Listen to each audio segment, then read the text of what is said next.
کب یہ دنیا چھوڑ کر چلے جائے. آج بنو کے اندر تشکیل ہوئی, آج ہمیں چوتھا دن ہے الحمدللہ. تو یہاں پہ جتنے بھی خواجہ سرائن کے اوپر کام کر رہے ہیں, ہر شعبے والا اپنے شعبے میں کام کر رہا ہے. پراپرٹی والا پراپرٹی والے کے پاس جا رہا ہے, ریڈی والا ریڈی کے پاس جا رہا ہے, دکاندار کے پاس جا رہا ہے, آفیسر والا آفیسر کے پاس جا رہا ہے. تو اسی وجہ سے ہم آپ کے بنوں میں آئے ہیں, جتنے بھی یہاں خواجہ سرا ہیں ان کو دین کی دعوت دینے کے لیے آئے ہیں. اللہ رب العزت نے ہمیں قبول کیا, چنا اپنے دین کی عالی محنت کے لیے. اللہ سنتا سب کی ہے مگر چنتا کسی کسی کو ہے. ہم تو اپنے رب کا جتنا بھی شکر ادا کریں گے اتنا ہی کم ہے. لوگوں نے ہیجڑا کہا, خسرا کہا, کھدڑا کہا, کنجر کہا, کسی نے کچھ کہا, کسی نے کچھ کہا, مگر میرے رب نے کہا جیسا کیسا تیسا ہے میرا ہے, میں نے بھیجا, انسان بنایا.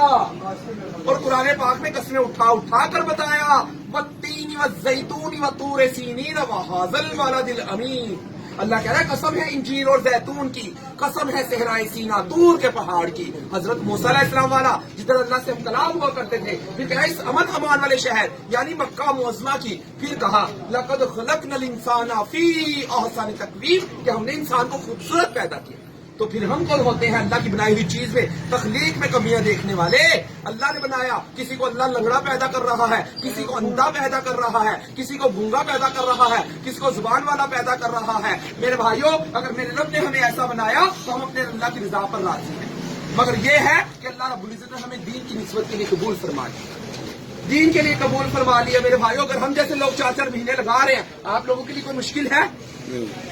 کوئی مشکل نہیں ہے. پہلے پیغمبر آتے تھے, نبی آتے تھے, رسول آتے تھے اپنی قوم قبیلے اور خاندانوں والوں کو سمجھانے کے لیے. اب نبی کسی نے نہیں آنا, رسول کسی نے نہیں آنا, پیغمبر کسی نے نہیں آنا. نبوت کے دروازے اللہ رب العزت نے بند کر دیے ہیں. کیا پچھلی قوموں کی خبریں ہم تک نہیں پہنچی؟ قوم نوح, قوم عاد, قوم سمود, قوم لوط, قوم عیسیٰ, قوم موسیٰ, قوم سبا کی پہنچی ہے نا, جنہوں نے پیغمبر علیہ السلام کی باتوں کو مانا. اللہ نے کامیاب کیا, بلندیوں کی چونٹیوں پر پہنچا کے دکھایا, ستاروں کی طرح چمکا کر دکھایا. اور جنہوں نے نہیں مانا اللہ نے نصب و نابود کیا, تباہ و برباد کیا, اور عذابوں کے اندر عذاب ان کے اوپر مسلط کر دیے. تو میرے بھائیوں, خود سوچو, خود سمجھو. اگر ہم جیسے لوگ آ کے کہہ رہے کوئی نہ کوئی وجہ ہے نا جی, کوئی نہ کوئی تو وجہ ہے نا, ہم تو اپنی منچاہی زندگی گزار رہے تھے, جو من میں آ رہا تھا کیے جا رہے تھے. ہم تو اپنی خواہشات کے پیچھے لگے ہوئے تھے, اپنے نفس کے غلام ہو رہے تھے, اپنی عقل کا استعمال کر رہے تھے. اگر یہ بزرگ نہ پہنچتے, اگر یہ تبلیغ والے ہمارے پاس نہ پہنچتے تو آج ہماری زندگیوں میں دین نہ ہوتا, سروں پہ دوپٹے نہ ہوتے, لمبے لمبے بال رکھے ہوئے تھے, لوگوں کو گمراہ کر رہے تھے, خود بھی گمراہی میں جا رہے تھے, لوگوں کو گمراہی کی دعوت دے رہے تھے, گناہوں کی دلدلوں میں دھسے چلے جا رہے تھے. مگر اللہ کا رحم ہوا, کرم ہوا, فضل ہوا کہ اللہ رب العزت نے اپنے قیمتی خزانوں میں سے ہدایت کا خزانہ نصیب فرمایا اور آپ کے پاس بھیجا ہے. میرے بھائیوں, ہم آئے نہیں اس دنیا میں, ہمیں بھیجا گیا. اللہ پاک فرماتا ہے تم بہترین امت ہو, لوگوں کی نفع رسانی کے لیے نکالے گئے ہو, نکلے نہیں ہو, نکالے گئے ہو. نیکی کا حکم کرتے ہو, بری بات سے منع کرتے ہو, اور ایک اللہ پر ایمان رکھتے ہو. تو میرے بھائیوں, اگر اس سے بڑا کوئی کام ہوتا تو اللہ کا رب العزت کس کو دیتے؟ نبیوں کو دیتے. دین سے بڑا کوئی کام ہوتا تو اللہ کس کو دیتے؟ نبیوں کو دیتے. کم از 1,24,000 انبیاء ہیں اور تمام انبیاء نے ایک ہی کلمے کی دعوت دی, یا ایھا الناس قولوا لا الہ الا اللہ تفلحوا, اے لوگوں کہہ دو کہ اللہ کے سوا کوئی معبود نہیں ہے, کامیاب ہو جاؤ. بارش برسانے والا ایک اللہ ہے, زندگی موت دینے والا ایک اللہ ہے, نفع نقصان دینے والا ایک اللہ ہے, عزت ذلت دینے والا ایک اللہ ہے, رزق روزی دینے والا ایک اللہ ہے, بیٹی بیٹے دینے والا ایک اللہ ہے, انسان کو بنانے والا ایک اللہ ہے, آدم کو بنانے والا ایک اللہ ہے, اما ہوا کو پیدا کرنے والا ایک اللہ ہے, مریم علیہ السلام کو بغیر موسم کے پھل کھلانے والا ایک اللہ ہے, حضرت عیسیٰ علیہ السلام کو بغیر باپ کے پیدا کرنے والا ایک اللہ ہے, حضرت موسیٰ علیہ السلام کو فرعون دشمن کے گھر میں پالنے والا ایک اللہ ہے, حضرت موسیٰ علیہ السلام کو دریائے بحر کلثم کے اندر 12 رستے جاری کرنے والا ایک اللہ ہے. مان لو کامیاب ہو جاؤ گے. حضرت یوسف علیہ السلام کو کنعان کے کنویں سے اٹھانے والا ایک اللہ ہے, مصر کے تخت پر بٹھانے والا ایک اللہ ہے, نبوت کا تاج پہ پہنانے والا ایک اللہ ہے. مان لو کامیاب ہو جاؤ گے, مان لو کامیاب ہو جاؤ گے. آج مان نہیں رہے, ذلیل و خوار ہو رہے. مانیں گے تو کامیاب ہوں گے.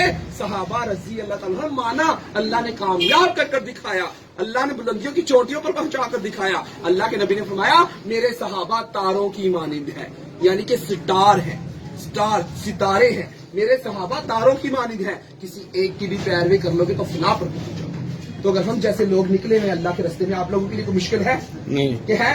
اگر آپ نہیں کام کرو گے پھر اللہ ہم جیسے ناچنے گانے والوں سے بھی ان کا کام لے رہا ہے. اللہ دکھا رہا ہے, اے لوگوں اگر تم نہیں کرو گے میں ایسے گروہ کو پیدا کر دوں گا جو میری نافرمانی نہیں کریں گے.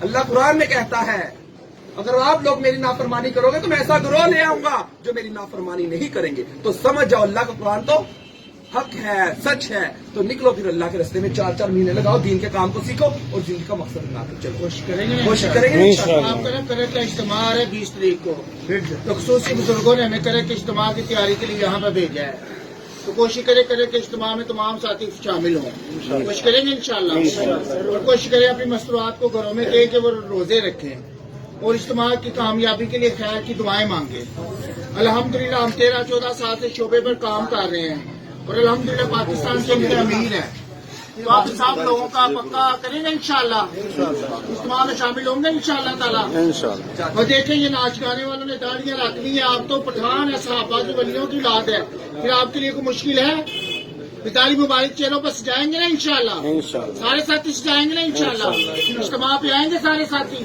اور لوگوں کو میسج دیں گے جامع روڈ پہ جدید آباد میں ابو حنیفہ مسجد وہاں پہ ہماری تشکیل ہوئی ہے ظہر اثر مغرب عشاء کے بعد تعلیم اور بیان ہوں گے آپ آئیے گا آئیں گے سارے ساتھی انشاءاللہ لازمی کوشش کیجیے گا ٹھیک ہے ساتھیوں السلام علیکم